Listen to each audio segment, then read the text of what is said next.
সেনাবাহিনী জনগণের বিশ্বাস ও আস্থা অর্জন করে দেশের সেবায় এগিয়ে চলছে বলে জানিয়েছেন প্রধানমন্ত্রী শেখ হাসিনা। তিনি বলেন, ৭৫ সালের ১৫ আগস্টের পর এদেশের মানুষ সেনাবাহিনীর ওপর আস্থা হারিয়ে ফেলেছিল, তা আবার ফিরিয়ে আনা হয়েছে। সকালে ঢাকা সেনানিবাসে এক অনুষ্ঠানে এসব কথা বলেন প্রধানমন্ত্রী। তিনি বলেন, সশস্ত্র বাহিনীকে আরও প্রযুক্তি জ্ঞান সম্পন্ন এবং উচ্চ প্রশিক্ষিত করে গড়ে তোলার লক্ষ্যে কাজ করছে সরকার। বিস্তারিত জানাচ্ছেন শাহরিয়ার বাঁধন। ঢাকা সেনানিবাসে নির্মাণ হলো arm forces institute of pathology এবং সেনা প্রাঙ্গণ ভবন। ১৪ তলা ভবনটিতে রোগ জীবাণু শনাক্তকরণে সব ধরনের আধুনিক প্রযুক্তি যুক্ত করা হয়েছে।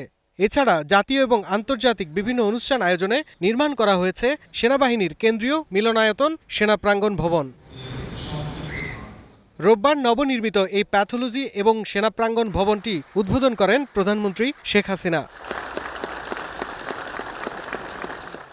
এ সময় AFIP commandant major general doctor Nishat Zubaida প্রধানমন্ত্রীকে নতুন ভবনের বৈশিষ্ট্য এবং সুযোগ সুবিধা অবহিত করেন। এরপর প্রধানমন্ত্রী সেনা সদস্যদের সাথে দরবারে অংশ নেন। আন্তর্জাতিক পর্যায়ে এদেশের সশস্ত্র বাহিনীর সদস্যদের বিশেষ অবদানের কথা উল্লেখ করে শেখ হাসিনা বলেন, সশস্ত্র বাহিনীকে আধুনিক জ্ঞানসম্পন্ন এবং উচ্চ প্রশিক্ষিত করে গড়ে তোলাই সরকারের অন্যতম লক্ষ্য। শান্তিরক্ষা মিশনে আমাদের সশস্ত্র বাহিনী যে অবদান রাখে, প্রতিটি দেশ প্রত্যেকেই ভূয়সী প্রশংসা করে।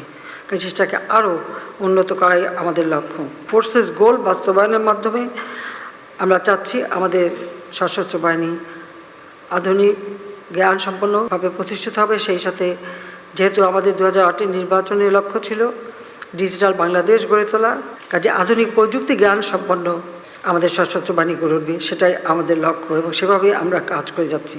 এদের সেনাবাহিনী জনগণের বিশ্বাস এবং আস্থা অর্জন করে দেশের সেবায় এগিয়ে চলছে উল্লেখ করে সরকার প্রধান বলেন, ৭৫-এর ১৫ই আগস্টের পর দেশের মানুষ সেনাবাহিনীর উপর আস্থা হারিয়ে ফেলেছিল, তা আবারও ফিরে পেয়েছে তারা। আমাদের সেনাবাহিনী আজকে জনগণের পাশে দাঁড়ায়, জনগণের আস্থা বিশ্বাস অর্জন করেছে।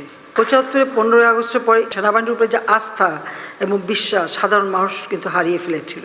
আমার প্রচেষ্টা ছিল যে সেনাবাহিনীর প্রতি আমাদের সাধারণ মানুষের একটা আস্থা বিশ্বাস যেন সৃষ্টি হয়। প্রধানমন্ত্রী বলেন, দেশের যে কোনো সংকটে সেনাবাহিনী জনগণের পাশে দাঁড়ায়। যে দেশে সেনাবাহিনীর প্রতি মানুষের বিশ্বাস থাকে না, সে দেশ রণাঙ্গনে বিজয় অর্জনে ব্যর্থ হয়। যে সেনাবাহিনীর উপর জনগণের আস্থা বিশ্বাস থাকে না, তারা কখনো কোনো রণাঙ্গনে বিজয় অর্জন করতে পারে না।